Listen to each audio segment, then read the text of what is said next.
Ephesians 4 says this. It says, let no unwholesome word come out of your mouth, but only what is good. This is huge. Only what is good for building the other one up according to their needs, that it may be helpful to them for the moment. So the idea there, two key ideas are needs and helpful.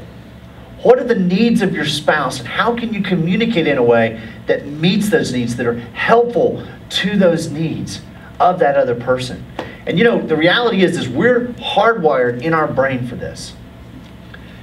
We're absolutely, I know that's kind of hard to think through, but we are hardwired in our brain to really think about this. There's something in your brain called the reticular activation system.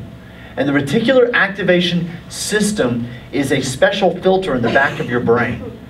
And it's just this little component piece of the brain. And what it does is it's a filter that everything that comes in, everything you see, you hear, you experience, everything is filtered through this thing called the RAS.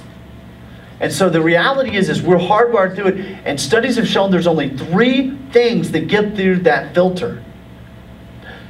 Things that threaten us, things that are unique, and things that we value. And so here's what happens. You know, in a relationship, all 3 of those things could get through to your spouse or to your significant other. Okay? And so the first thing is things that threaten. Now, you could threaten your spouse. That would not be a legitimate, reasonable way in a loving relationship to get through to somebody. Secondly, you could be unique. I mean, you could dye your hair purple. But that uniqueness isn't necessarily going to get through to your spouse. But the last thing is legitimate. And that is value. Valuing the person. And so when you take out time to meet their needs, then what happens is you're showing, hey, you love me enough to ask me what my ideas are. You want to know what my needs are. What is my agenda? What do I want to say? And that right there gets through to the spouse communication-wise, because it's all about their needs, not your own.